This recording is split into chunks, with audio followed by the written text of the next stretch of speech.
I'm actually kind of good at that. Can we talk about how Google has now just immediately stopped allowing anyone to email it because they decided that Wednesday SPF, DCAM, and DMARC need to be in place. Otherwise, you just can't email anyone who's got a Google account, basically. Google and Yahoo put out a thing that says you need to have email security in place, right? Spiff, right. Dickum, and DMARC, all of which were my really good friends in college. And this is a great opportunity for MSPs, to be honest. I think this is a great opportunity for MSPs to, one, get a great touch point with your client. Two, you can probably charge them to do this stuff.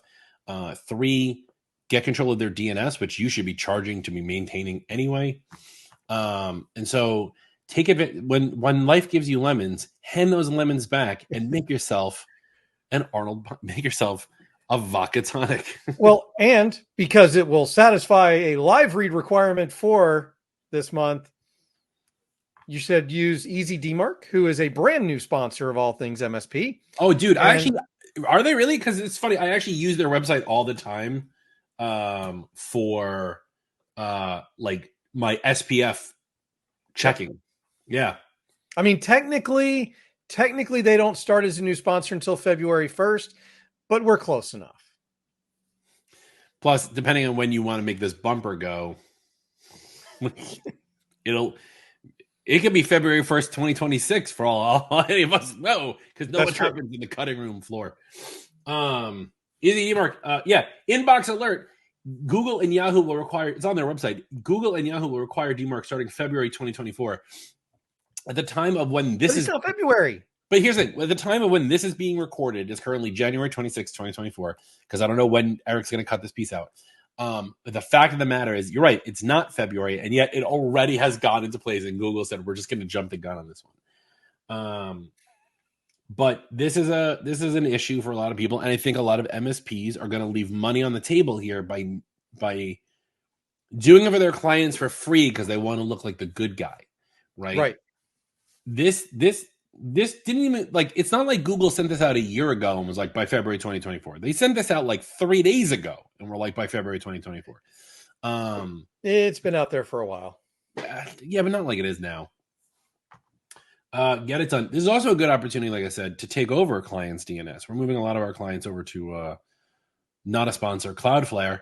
atmsp.link/sponsor Cloudflare. Hello. And why is it when any of the cloud services is down, it's not called a fog? It's a good question. Right?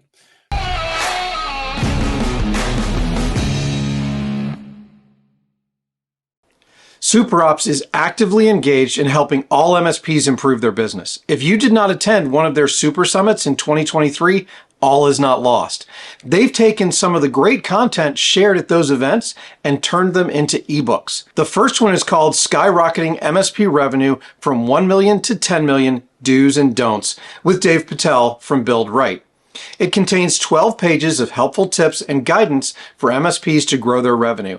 Check it out. There's a link in the description, or go to atmsp.link/SuperOps ebook 1. A big thanks to SuperOps for sharing this kind of content with the community. What's up, everybody? Welcome to the All Things MSP podcast. I am your host, Justin Esgar, and with me always is my good friend, podcast producer extraordinaire, and clearly cat lover, because he's back there on the couch, Mr. Eric Anthony. Buddy, what's up?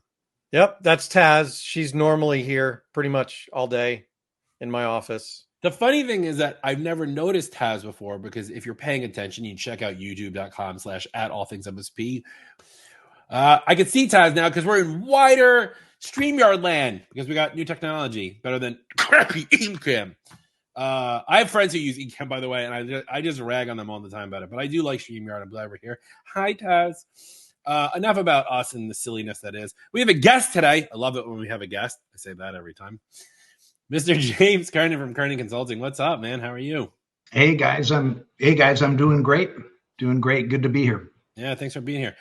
So real quick, before we get into the crux of the show, anything like that, why don't you give everybody like a 2-minute spiel? Who are you? What does Kernan Consulting do? And I know you're a car guy, 67 GTO or a Camaro SS? Oh, I'm Camaro SS all the way. Chevy. Yeah. So James Kernan with Kernan Consulting. I've been in the channel for over 30 years. First half of my career, I bought, sold, owner, ran 7 different tech companies, primarily all West Coast organizations. Largest one, was VP of sales and one of the 4 partners in the business. We grew from about 30 million to 315 million in about 7 years. Sold my interest in that business, bought a little $300,000 3-person failing MSP out of San Diego and grew that to 12 million. Sold it and stumbled into coaching and consulting. I went and spoke at a conference. Loved helping people, sharing my story, and that really launched Kernan Consulting. So the second half of my career in the channel, I've been helping business owners take their business up to the next level and find success. So Kernan Consulting, I do one-on-one executive coaching. I run the Millionaire Mastermind peer groups in North America. Love that. And then I do a lot of M&A consulting, and I'm an EOS implementer as well. So that is my background. Wow, that's a lot. Well, thanks for coming here. You mentioned a couple of things I know we're going to talk about during the show here. We're going to talk a little bit about Mastermind, but before we get to Mastermind, let's talk about something that you're pretty familiar with: adversity. Got it right that time. Having been a business owner for as long as you have been, can you tell us what are some of the things that what are things that MSPs really need to be on the lookout for? You've done this for so long. You have such a long-winded history with it that you've probably seen every problem that an MSP owner is going to face, right? Yeah. What was some of the biggest challenges that you had to deal with and overcome? Boy, I could go on for days with that topic, but I'll try to be brief. Me personally, coming into when I bought that little MSP in San Diego, I came in with 12 years experience, very successful track record. My nickname was the Golden Boy. I felt like everything I touched turned to gold. Bought this company, but I'm going to age myself here, but this was back 2001. 2001 was the worst year in the world to ever start a business, buy a business. All sorts of bad things happened in the world that year. I remember looking at my profit loss statement, and I lost $88,000 that first year. I didn't pay myself for the last 9 months of the year, and thought of giving up. But I knew I was doing the right things. I was aggressively marketing my business. We had a lot of irons in the fire. And fortunately, I just, kept my chin down and charged forward. The very beginning of that next year, we won 2 big contracts. One, a big Navy Marine Corps staffing contract for IT professionals. That turned into a $6 million project. And then we also won the San Diego Padre baseball stadium, the new Petco ballpark that was going into downtown San Diego.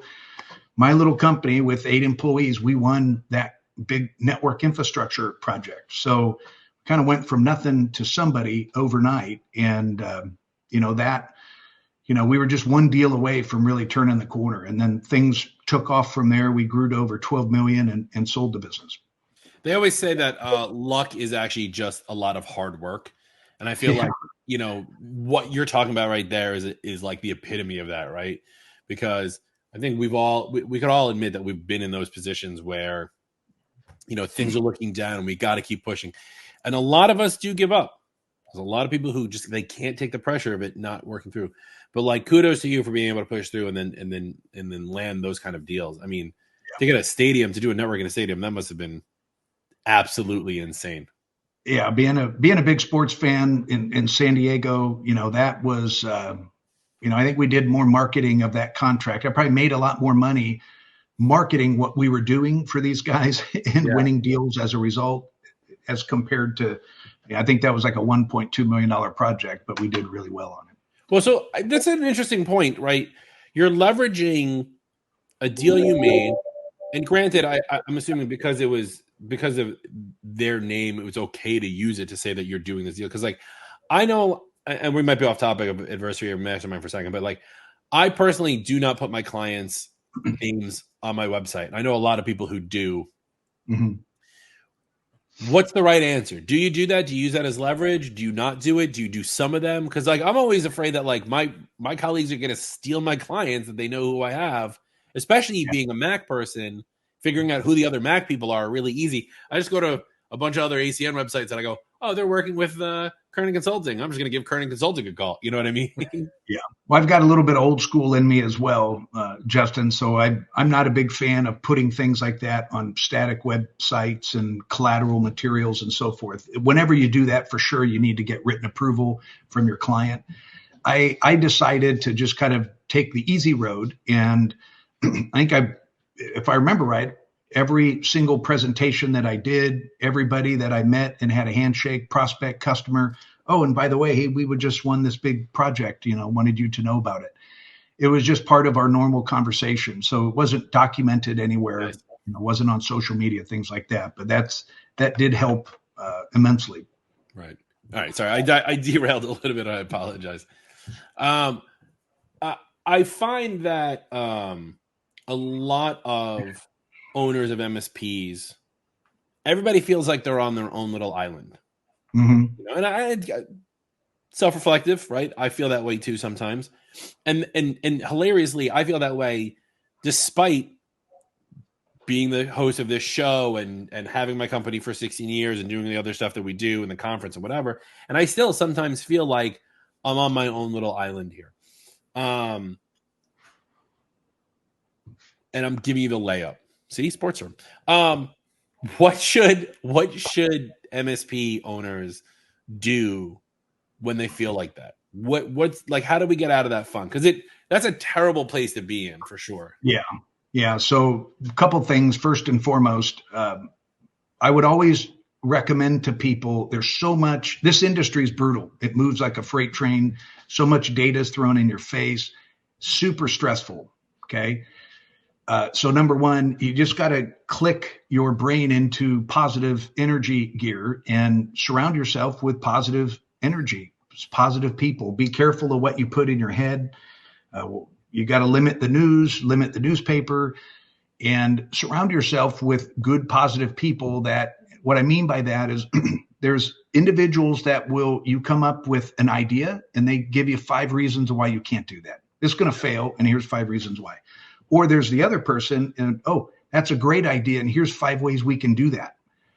That's who I want to work with. I want to work with positive people that keep me encouraged, because we all have our ups and downs. The other thing I think is important, Justin, is you need to stay connected. And that's really one of the key elements of our industry.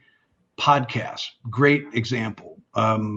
Just communities, the big trade shows, we're all, we can all pick up on good things and bad things. And we just need to pick up more good things at these events. We need to stay connected and learn what's going on and use that information to help us be more successful. So those are a couple things I would say for sure. That's awesome. Let's take this to the next step, right? Let's talk about mastermind groups and peer groups. Yeah.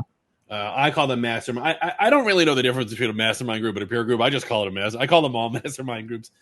And we have a mastermind group with the ACE conference also. But for those who don't know, what is a mastermind group and what is the benefit of joining one?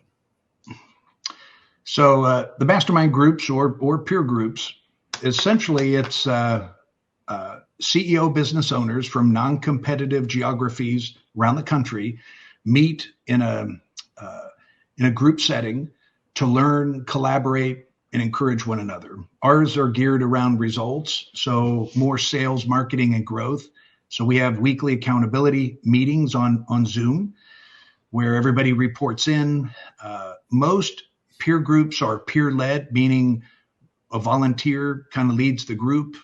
My groups are a little different because it's coach-led. So I sprinkle in consulting and coaching with my 30 plus years experience. So I think that's a big value add.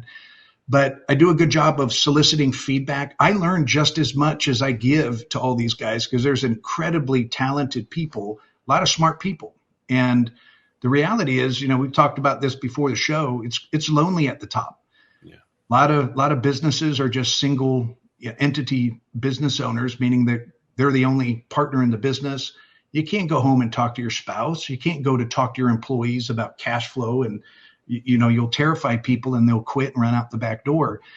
So I found peer groups of just being this outlet, this safe inner circle where you can share the good, the bad, the ugly, and you get encouragement and ways, ideas of, hey, here's 5 ways that you can solve that problem. So peer groups, I think, are really valuable. I have found that I really can't talk to my wife about Microsoft security score percentages. It doesn't really work. Doesn't resonate. So you said something which I think is really interesting, which is that your mastermind group is geographically separated. So you don't have competition in there, which I think is a really, really smart way of doing things. For the group that we do at ACES, which we've had previous guest Melanie Curtis runs ours. She's a coach, and then the opposite week I kind of run it. And it just so happens we're all diverse, but the kicker is that we're all Apple consultants. So we all kind of like can rally around, the idea of PEBCAC or things or something silly that Apple did or whatever. And that brings us together. And then from there we all love. So it's great to have that. Especially, I mean, you having been in the channel for so long, again, you have this breadth of knowledge that you're bringing to these people, and within the peer-to-peer side, just be able to have that camaraderie. Because, I've run into times where like I need help sometimes with something, and like I'll call one of the guys that are in the mastermind group, right? They're my first call usually because they've already probably either heard the backstory about the client, or I already know that they are knowledgeable about XYZ from being in this thing. Because mastermind group, and this is something people need to realize, this isn't a one and done or like you do it for a couple months. Like you need to be, if you want to do this, you got to be in it to win it and do it over the long haul. Yeah. Good mastermind groups are like a board of advisors, a board of directors. If normally in days past, it was always the big organizations that had the hundreds of thousands of dollars to spend all this money on these board of directors. Well, you've got the same advisors. You just need to be vulnerable enough or mature enough to be able to share these things. That's, again, why we put in our groups, non-competitive business owners, because we want them to be comfortable to share the good, the bad, the ugly, what's working or what's not working. And you don't want your competitors learning from that. Yeah. The maturity factor is a big thing also, because I feel like Eric and I have complained about this a lot. Facebook is a bunch of trolls. Facebook.com/group/all things MSP. The idea of going and being vulnerable. Again, another concept that's really hard for a lot of, it's hard. Look, I'll be honest. It's hard for a lot of people just in general to be vulnerable, let alone to be vulnerable about something such as your business, which for many of us, like, it's our baby, right? Like, we want it to be perfect, and no, don't tell me that I chose the wrong, blah blah blah stack item. Of course we use Ubiquity and not Sonic Wall. Like, how dare you not use Sonic? Like, the maturity, but the idea of it being there, and being able to talk about that and being vulnerable, but being able to say, like, this is what we do, and I'm okay if I'm doing this wrong, or you think I'm doing this wrong, right? There's that piece to it too, which I think is very important and very cool. Yeah. So I think that the maturity brings the vulnerability, and the vulnerability is essential, because if you can't take the feedback from others, you're not going to get out of it what you need to be getting out of it. And then, one of the things that's a problem with that, though, is so many of the smaller MSPs who want to grow would benefit from a peer group, but because they don't have the maturity, they don't have the vulnerability. And when I say maturity, I'm talking about business maturity here, not social or emotional maturity. They just don't have the business maturity yet to understand that the abundance mentality is much more powerful than the scarcity mentality. And therefore, the more you open up to the more people, just the more ideas and the more points of view and the better solutions you're going to be able to take advantage of. Yeah, exactly. Exactly. The way we run our peer groups, so we onboard them, plug them into weekly accountability meetings. We do monthly trainings. And then to be the icing on the cake is we get together quarterly and I have each member report out how the quarter went for them. Okay. There's multiple reasons why we do this, but I want that business owner to be a better public speaker. I want them to be a stronger leader, and I want them to be vulnerable. And it takes a little bit of time, to build the comfortability to be able to share this. But we call the very first half of the 2 days that we get together every quarter, and we rotate around to different fun cities too, by the way. But that first morning is my favorite part of the overall quarter because they report out. We call it the good, the bad, the ugly. Here's who I am. Here's how I'm different than the competition. And then here's what my goals were. Here's what we did. And here's what worked and what didn't work. It's like that. Every member reports out. And I love it because we learn so much. And we do it in front of everybody that's there. It's not like, okay, everybody leave the room. Just this group. We're going to tell secrets in the corner. I want people to learn, and I also want them to speak in front of more people. So, but I can't tell you how much I learned from those quarterly meetings about what's really working and what's not working out there in the trenches. You mentioned accountability. Do you, in your groups, do you hold people? What do you do to hold people accountable? Because I've heard some crazy accountability techniques before. You're not going to make me write a check for like $500,000 and then donate it to like a fund that is very anti-prank persona. Are you? Yeah, no. I think we've all seen the, good ones and bad ones from an accountability standpoint. So my style is positivity and encouragement, but results, sometimes you got to be held accountable. So I'm very strategic. I want to understand what everybody's goals are, and then we will hold them accountable. Really, accountability isn't a negative thing. To me, it's just communication.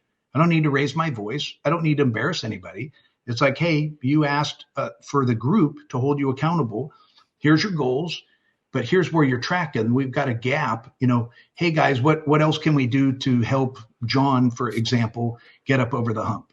Right. And to me, accountability is just open communication in front of other people.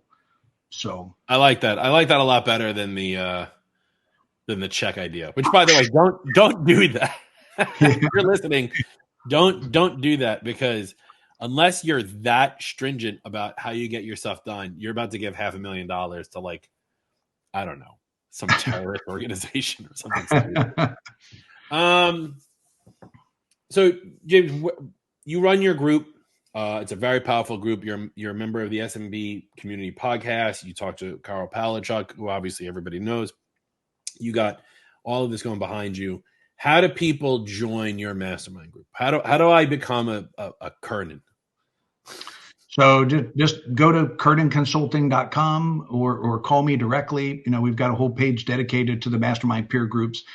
And let me say something important, Justin. Not everybody that applies makes it. I'm looking for growth-minded, positive people that want to give as much as they want to receive. And that's an important element. So I'll interview people, ask lots of questions. We do have different sizes of groups and different sizes of entities that are in there.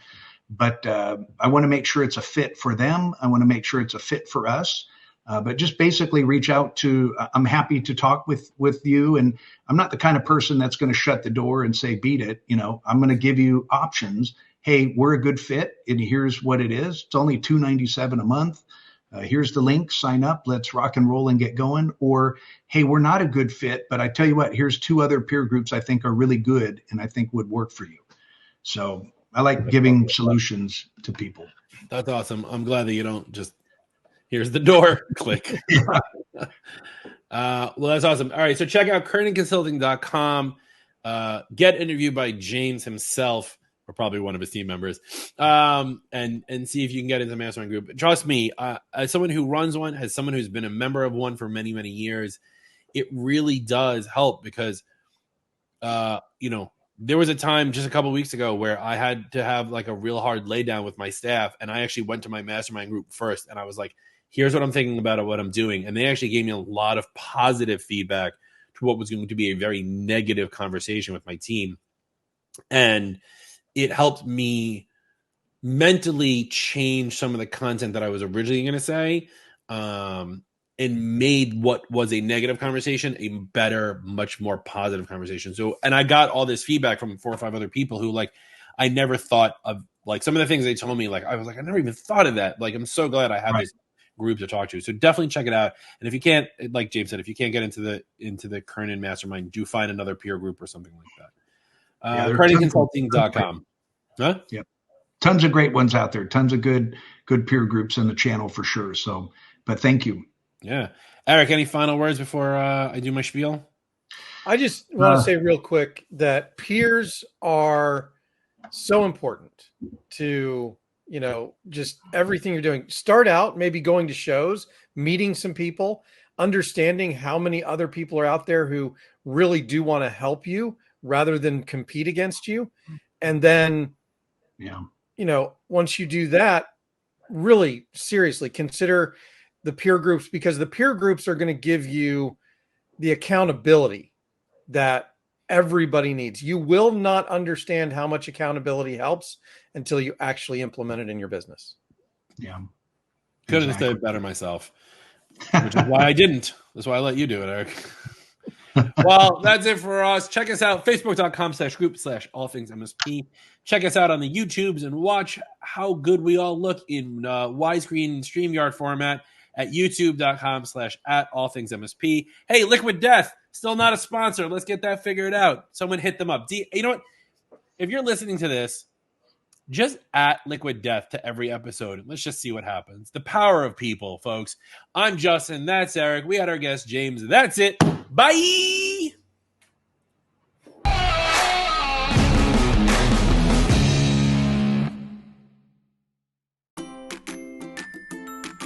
From your host, Justin Esgar, and myself, thank you for listening to the All Things MSP podcast. Join the All Things MSP Facebook group or follow us on LinkedIn, Instagram, and YouTube. The All Things MSP podcast is a BizPow LLC production, and even though we drink a lot of it, this podcast is still not sponsored by Liquid Death.